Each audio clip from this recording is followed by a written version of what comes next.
I'm super excited that you guys are here joining us for our virtual camp, and I'm very excited about this particular session. I want to thank Jack for being here. His daughter is also here with us, and I'll just introduce him and we'll get started. So he is a lifelong resident of West Virginia. He's a partner with the law firm of K. Casto and Cheney in Charleston, West Virginia. Jack is also a board member of the Kanawha Valley Trail Alliance and head coach and team director of the Kanawha River Wildcats, a member team of the West Virginia Interscholastic Cycling League. In addition to mountain biking, he enjoys fly fishing and hiking with his family. He lives in Charleston with his wife, Emily, daughters, Ellie and Charlotte, and dog, Frank. So again, I want to welcome Jack, and I want to thank you for taking the time out to share with us your knowledge and passion about mountain biking. Thanks for having me. This is much better than working for the next hour, so I'm glad to be here. Right. So, Jack, do you think, let's start off, I can show the video that you guys put together, and then afterwards we can have a little discussion and some questions, answer session. You think that's the best to start with? It's up to you. Yeah, I think that's good. And it looks like in the breakout room, we have all girls, which is super cool. So I also have a bunch of pictures from our girls mountain biking camp that we had last week at one of our state parks that I can show some if some of the kids want to see some of those too. Absolutely. I want to see some of those. Yes.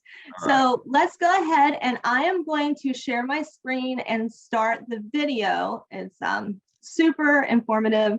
Oh yeah, so Savannah said her friend was at that camp. Very cool. So let me share my screen, and then I'm going to start the video. Hi, my name's Jack Hoblitzel. I'm the coach of the Kanawha River Wildcats, which is a mountain biking team for kids grades 6 through 12 here in Kanawha County. We're here today to talk to you about mountain biking and what it is, what you need, some tips on how to do it and where you can do it.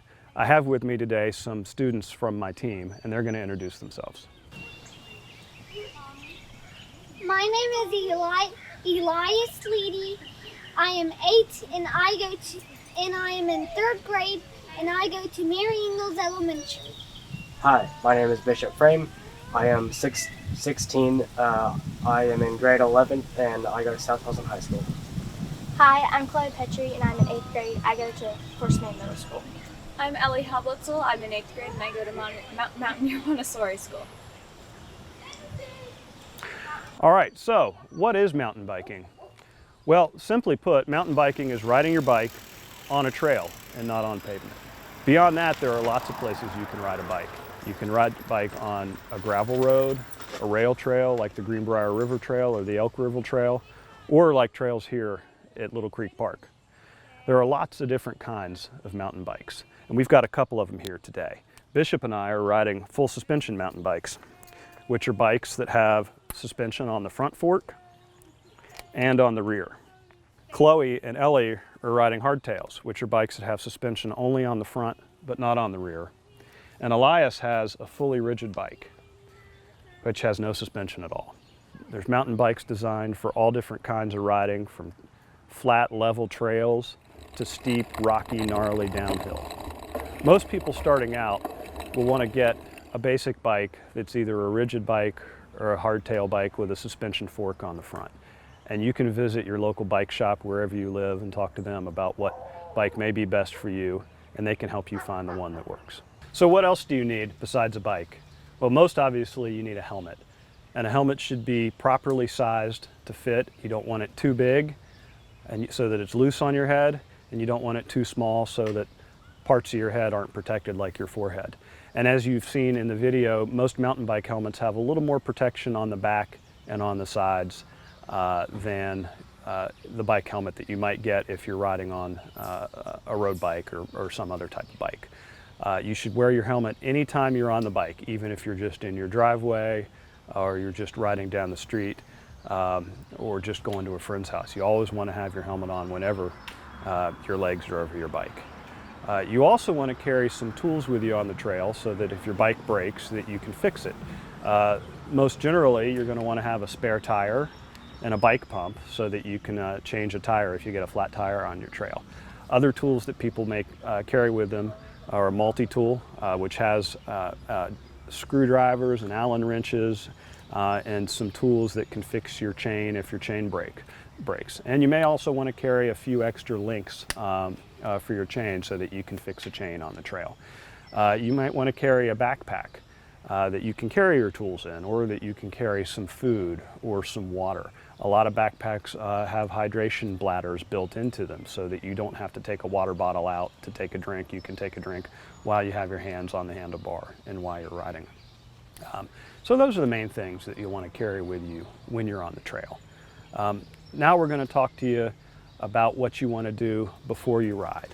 And the main thing you'll always want to do before you go out for your ride is you want to do a basic check of your bike. And Bishop and Ellie and Chloe are going to demonstrate that here in a minute.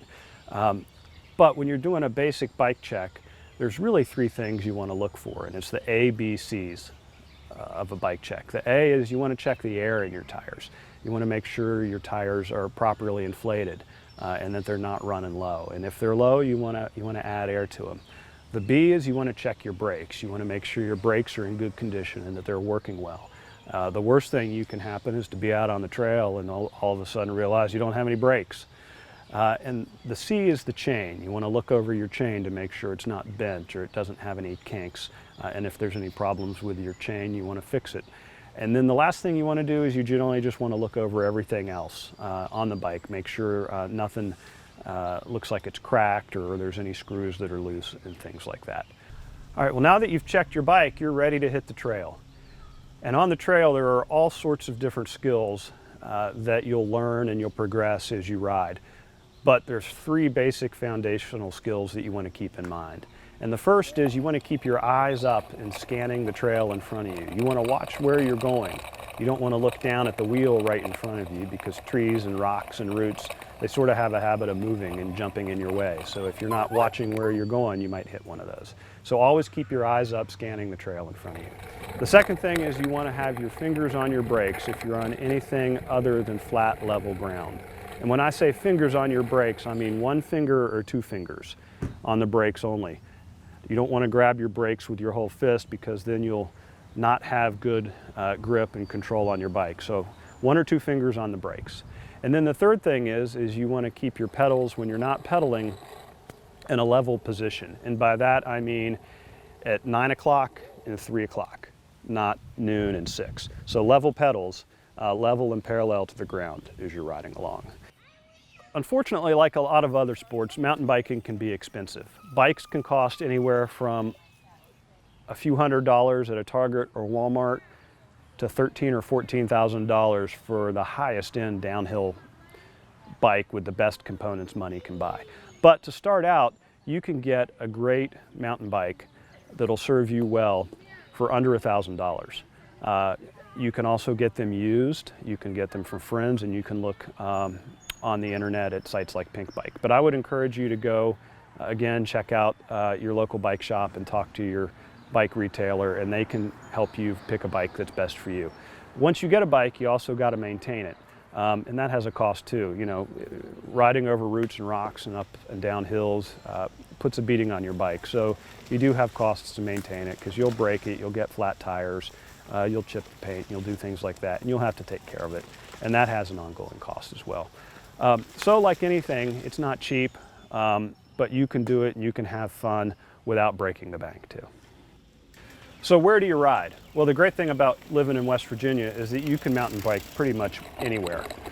Here in the Kanawha Valley, we have great trails at Little Creek Park, at Kanawha State Forest, at Ridenour Park in Nitro, at Meeks Mountain in Hurricane. There's trails everywhere. In Morgantown, you can ride at White Park or Cooper's Rock. In Parkersburg, you can ride at Mount Wood. You can ride at Snowshoe or Canaan Valley or Twin Falls, or all of our great state parks and forests have great trails. So there is no shortage of places to ride. They're easy to find on the internet at sites like Mountain Bike Project or Trails Fork, or the state of West Virginia has a trails inventory that you can look up at mapwestvirginia.gov. So anywhere you look, you can find trails. Who can you ride with? Well, obviously, go out with friends. People that ride bikes and know the trails can show you around. You can ride with cycling groups in the Kanawha Valley, Mountain State Wheelers. Or if you're interested, you can join a local NICA team.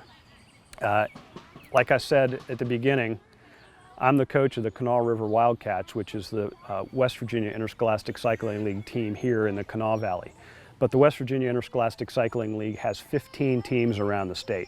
So if you go to its website, which is westvirginiamtb.org, you can find a team near you and you can join. And it is a great league. We ride bikes because bikes are fun. It's fun to get out in the woods and be in nature and ride bikes. It helps us become fit.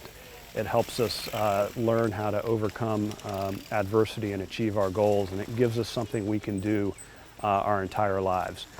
Our league is inclusive. There are no cuts and there are no tryouts. Anybody that wants to ride can join and ride. Anybody that wants to race can race. If you just want to come out and ride for practice, you can ride for practice and not race. We focus on equity. We want to make sure that there is equal access and that we remove barriers so that anybody that wants to have the opportunity to ride can ride. And we race. We have 5 races around the state in the fall. Most of them are at state parks. This year we have races at Kakapen State Park in the Eastern Panhandle, at Canaan Valley State Park, at North Bend State Park, and at Twin Falls State Park. And then our last race is at Big Bear Lake Campground up in Preston County. So it's a great way to get out and see the state and see your state parks and meet other kids and get fit and have fun and enjoy nature and be part of a community. So if you're interested, check out the West Virginia Interscholastic Cycling League and check out one of the teams that are near you.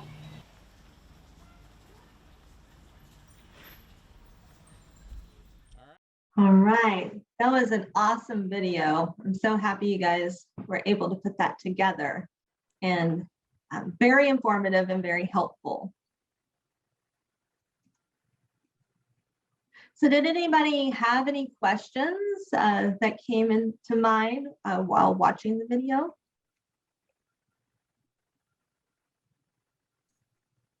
Hey, Jack, I was wondering if, you like the look and feel of a mountain bike, but you're not really interested in, riding that many trails. I would assume it'd be okay to ride those on the street mostly. Is that assumption correct? Yeah, Tom, you can ride them on the street as well. And there's all different sort of styles of bikes. You have the mountain bikes that we saw there. There are, road bikes that ride like in the Tour de France that have the real skinny tires. You can ride those on the streets. You have bikes that are more comfortable and you sit straight up that have wider tires, but not the knobby tires that you can just use to kind of like cruise around your neighborhood or things like that. So, you can get pretty much a bike that will fit any kind of riding that you want to do. There is literally something for everyone. And there's even e-bikes now that have like little motors on it that'll help you assist when you pedal. So. And to add to that, Tom, there's also a good intermediate, like between street biking and actual mountain biking. You have lots of rail trails within the state too. And that's a great starting point. That's where I put Ava and Eli on just to get used to the difference between pavement and, a dirt or gravel surface. Would a street bike be okay on a rail trail? Yeah, it depends on you might want to have a little bit wider tires than you would have on like a road bike that you may see people riding around on. But generally they'll be okay on the rail trails. Mm-hmm. So if you wanted to purchase a mountain bike, my first thought would be to go to a sporting goods store or Walmart, but are you going to get a better bike and better advice if you go to a bike shop?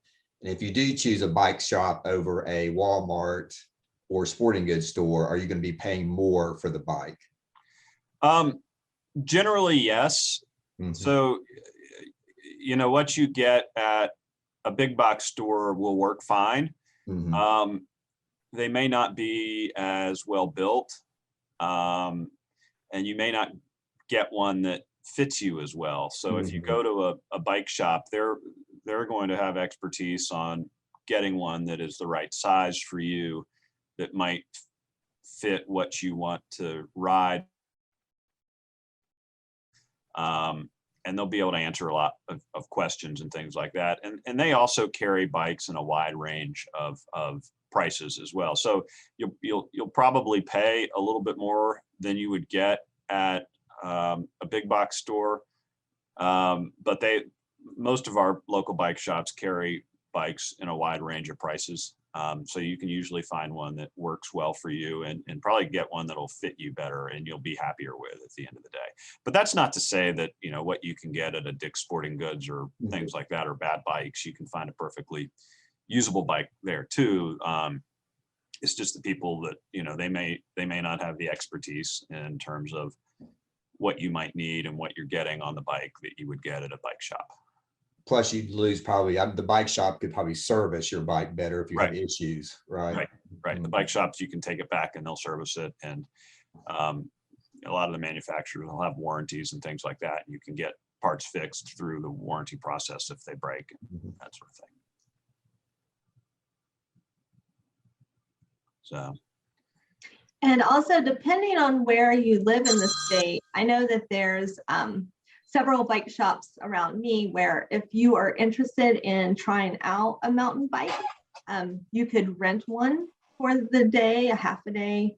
And that is a good way to try to, or, as Savannah, you have a friend who's on the bike team. So you could always work with her and maybe even just borrow her bike if it's a good fit. You can try it out. So there's lots of different options to be able to get yourself on a bike and see if you like it. Yeah, and most of the bike shops will let you try out the bikes, take them out and ride them around the block and things like that, and see what you like best. Is it Anya? Is that your name? Did I say it right? Yeah, it's generally a good idea when you're riding down a mountain to have a trail so you can see where you're going.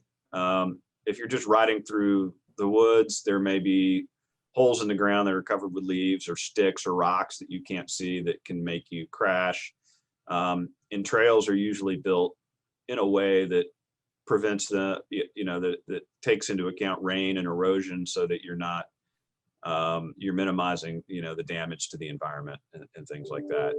And so you do want to have a trail that you can ride on, but it doesn't have to be a big trail. It could be a footpath. It could be, if you have dirt roads around, or you have four-wheeler trails or things like that, you can go out and ride on those too. So. Jack, I knew, I think kids like to, middle school or high school kids like to represent their school in sports. And I know at one time I'd heard that there were discussions that mountain biking in West Virginia was moving toward becoming a sanctioned middle school or high school sport. I don't know if you know anything about that, or if those discussions are continuing. And also, do you know if others in other states, mountain biking is a sanctioned sport, just as football, baseball, basketball, or any other sports might be? Yeah, in West Virginia, it's not a sanctioned sport with the West Virginia secondary school, whatever, athletic activities commission. Yes. Yeah, it's not sanctioned there. Other states, it is sanctioned, and it's sort of state to state. Our league in West Virginia is part of the NICA, which is the National Interscholastic Cycling Association. And they have state leagues in about 22 states right now. And there's probably 30 or 40,000 kids that participate. In some of those states, the teams are school-based. So you may have a team for, like in Montana, I think, Savannah, you said you live there, like Bozeman High School had a team. And the middle schools that all feed into that high school would ride under that team. in West Virginia, we don't have sort of enough kids from any particular school to have a team. You may have 1 or 2 kids from a school. So our league is not school sanctioned, and our teams are composite teams, meaning we have kids from all different schools, public schools, private schools. We have homeschool kids, and they all ride on teams that are based on the county where you live. And so we have teams, and we have 15 teams right now. And so in Kanawha County, we have about 50 kids on our team from all different schools. Now, the way our league works, though, is the preference is to have school-based teams. And I think that's what ultimately they'd like to move towards. And even if it's not sanctioned by the Activities Commission, it would be like a club team or something. Right, like that. like lacrosse is now. Yeah. Right, exactly. Mhm. So the way our team will work is we're so big, it would be kind of unfair to score us as a 50-person team against a county like the Eastern Panhandle team has 10 kids. So if you get to be a certain size for the races, they will break your team down for scoring purposes into teams based on what school you go to if you have a certain number of kids. So we have like 4 or 5 kids that go to Capitol High School, and we have 4 or 5 kids that go to GW. Even though they ride as a Kanawha River Wildcat, for race purposes, those 5 kids are going to be subgrouped and scored as Capitol High School or whatever. So, and the races are a whole lot of fun. Ellie, I don't know if you have anything you want to add about your experience at the races. Well, I mean, the races are a lot of fun because like all your friends are there and you're just riding bikes with them. And like, yeah, I guess that's it. Are they are the kids pretty competitive, or is it more of a friendly kind of Like in my experience, it's more of a like friendly thing Mhm. because like, you know, a lot of people know each other and I'm sure there Mhm. are some competitive people, but no one's like really rude. Mhm. Yeah, the competition can be pretty intense. Everybody wants to do well, but everybody is really friendly Mhm. with each other. So it doesn't get, there's not trash talking or anything like that goes on. So. Is there some kind of oversight at a race as far as if you know, a certain cycler complains that somebody did something outside the rules? Is there an arbiter there who, you know, determines a ruling on issues such as that? Yeah, so our races, we have a league staff that puts the races together. And oh, I should pull up some race photos, but I don't have them readily available right now. Let me see if I can. But so we have league staff that organize and put together the races. And so the courses are set by people that know what they're doing. They're taped off. There's signs that tell you where to go. We have course marshals out there and first aid people out there. And, you know, there's big inflatable arches that you finish with. It looks like it's set up like a professional race. And so there is a head referee. And if there are rule issues and things like that come up, there is a head referee that makes decisions. And generally the races are essentially, you do a set number of laps based on what grade you're in, and it's the first person that crosses the line wins the race, and you go after that. And you know, you may get time penalties for certain things. So for example, you know, one of the things is like if you're playing soccer and your shoe becomes untied or whatever out on the field, your parent can't run out on the field and tie your shoe for you. Or in a cross country race at school, you know, if you're thirsty, you can't have somebody in the middle of the course come out and give you water. And so the same kind of thing applies to us. So, you know, we have certain areas where if you need food during a race, you can pull over and there's a feed zone and you can get granola bars or energy gels or whatever. But that's the only place you can get food. So if a parent, if you're like out in the middle of the woods and a parent says, oh, hey, you want a M&M or something like that, and they give it to you, that's a time penalty. Or if you get a flat tire, you know, and you have outside assistance in changing it, that's a time penalty as well, because the goal is to, you know, run your own race. Now, that being said, if you're out in the woods and you're having a terrible time fixing your bike, sometimes it's better to get the help and get it fixed than to sit out there for forever and Mhm. have to walk back in or something like that. So sometimes there's advantage. Sometimes you just want to get the help and take the penalty and finish the race. Ellie, if you'd like, I'd be interested in, do you have any like memorable moment in a race where either it was like just the time of your life or you had some type of obstacle that you had to work through? Do you have anything like that that comes to mind that you could share with us?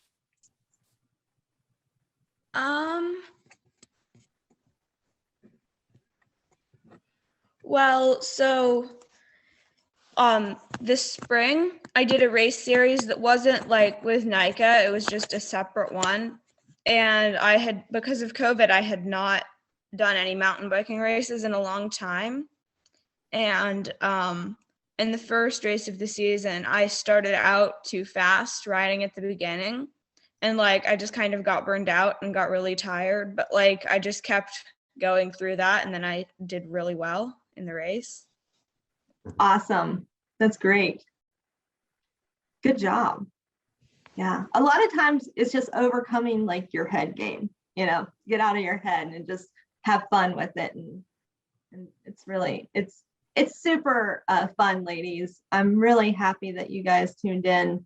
I've been mountain biking for about 15 years and it's just the best feeling in the world to just get on your bike and go. And I And just you feel met like your husband mountain biking, right? Yes, we did. Yes. There you go. That's how I met my husband on a mountain bike trail. Yeah, He You can actually, use that, Jack. Yeah, Sarah, I pulled up some race photos. If you want me to share my screen, I Yay. can show some race photos. sure. So what you'll have to do, if it's on your screen, let's see here, at the bottom, there should be a share screen button on your, yes.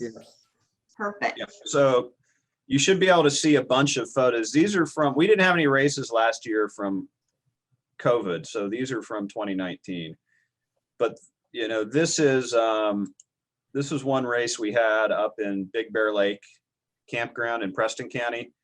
And so you can see it's roped off. We have a big start finish line and all of the teams have an area where they set up all their tents next to each other. So it's like it's like the pit row at a NASCAR race, and that's where everybody is. So, you can see some kids out on the trail.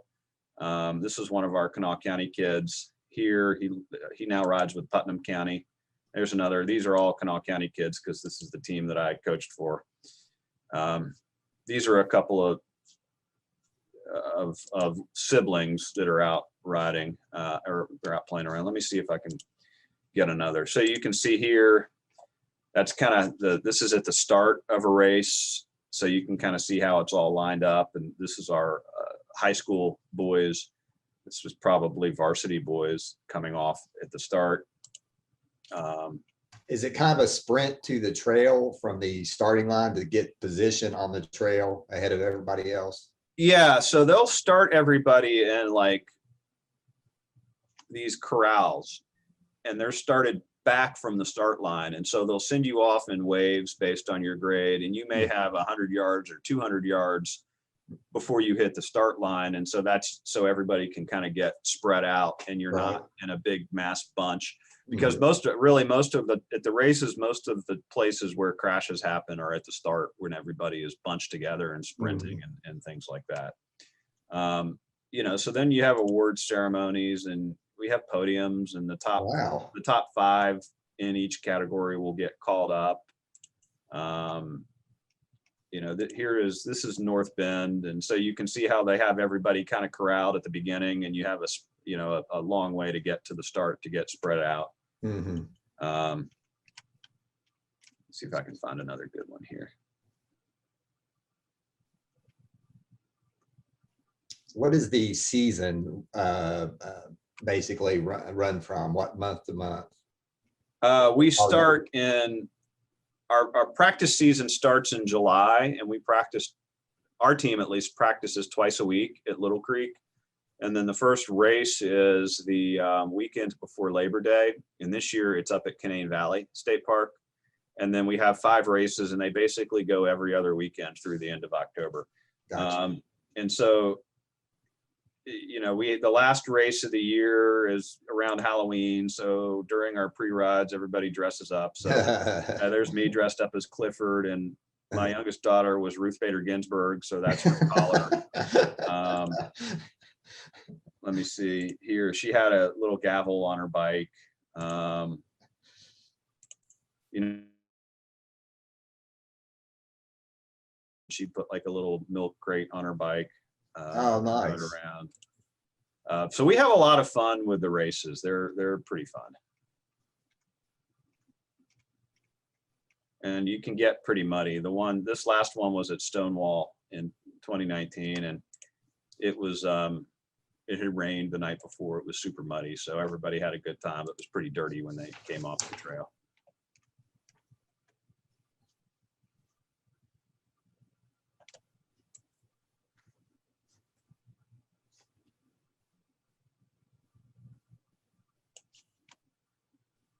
And then, you know, we have a lot of programs for, you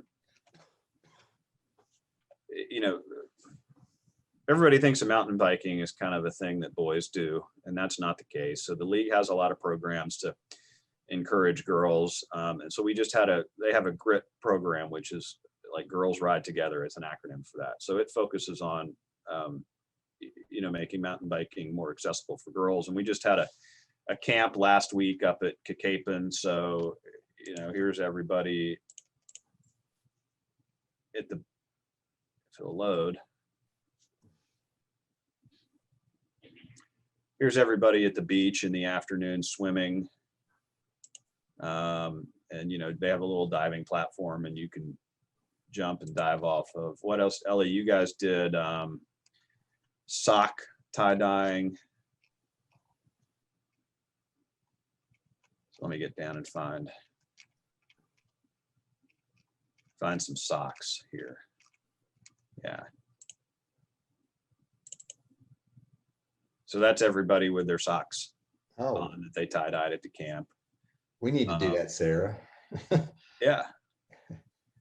It was a good time. They did a lot of stuff. You know, it was based on different age group levels. So you can see, like in this picture, this is you know, you have a easier part of a trail, and then they might build parts that are more challenging. So this is like a log, and they built a ramp up over it. So, you know, we'll stop and we'll do, let me go backwards.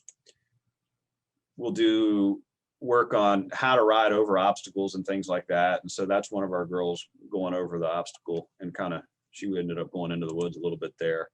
You know, this is everybody up at the top of the mountain. They have an overlook, and on the last day they did a big ride where everybody rode up to the top of the mountain, and we had they had counselors and cars parked up the road, so that if you didn't want to, it was a challenge by choice. So if you didn't want to ride the whole way up, you could stop and put your bike on a rack and get in the car and get a ride up to the top. But everybody got up to the top and had snacks and had a photo and things like that.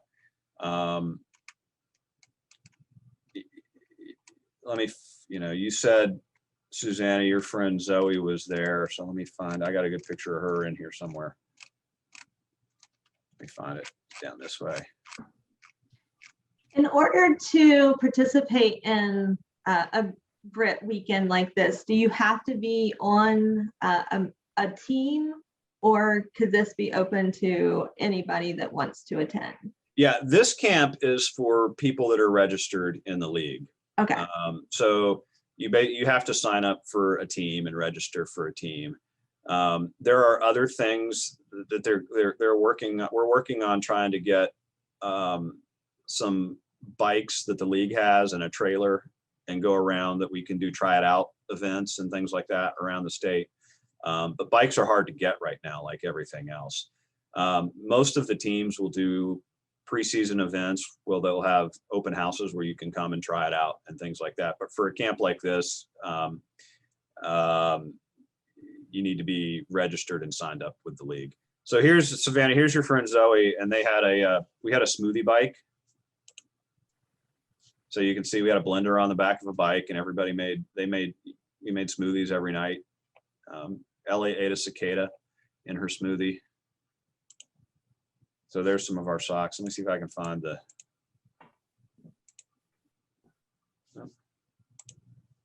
All right.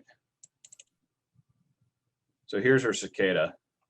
Sally was what you named it. Is that right, Ellie? Yep, that's right. Sally Cicada. And this is Sally getting blended up in the blender. It was funny. Nobody was going to do it. And then as soon as Ellie did it, like 10 kids were like, I want to try it. And so we passed around cicada smoothies. How did it taste? It tasted like a smoothie. Yeah, I figured you probably couldn't taste it. Tasted like chicken. Got a little extra protein. Yeah. And so, we had groups for all different skill levels. So from beginners to advanced. So, here's one of our advanced girls working on riding rock obstacles and that sort of thing. Here's Ellie on the same obstacle coming in from a different direction. So it was a good weekend. I don't know, Ellie, you can share what you thought about it. I had a great time. Awesome. Thank you for sharing. So does anybody have any last minute questions, ideas? Who here is now going to go out and ride their bike or get on a bike? I need to buy one. Yeah. Jack, maybe. Sarah, if any of these girls are interested in a team near them, I can put the link to the league page in the chat. Yes, and you please. can have it. Or if anybody is in Kanawha County and is interested, they can reach out to me. Oh, Or thank you. I can put it. Yes, that's beautiful. And boys, yes. And boys, yeah. Yes, anybody, yes. Thank you so much. Adults, yes, we need adults to coach. Yeah. In our league. So we have since we're out in the woods, we need lots of eyes. So we welcome adults to participate too. But for adults that want to race, there's also a West Virginia Mountain Bike Association, and they have a race series around the state. And there's also different styles of racing. So like what we race is cross country, and that's what the West Virginia Mountain Bike Association does. There's another race style called enduro, which is basically downhill segments, and you only get timed on the downhills, and then you just kind of ride at party pace from one segment to another with everybody else that is riding, and you don't, and so you're only getting timed on the downhills. In Savannah, you don't have to be great at bike riding. Anybody that wants to come can come, and hopefully if you ride with us, by the time you're done, you will be great at bike riding. So Exactly. Jack, can I put training wheels on my mountain bike?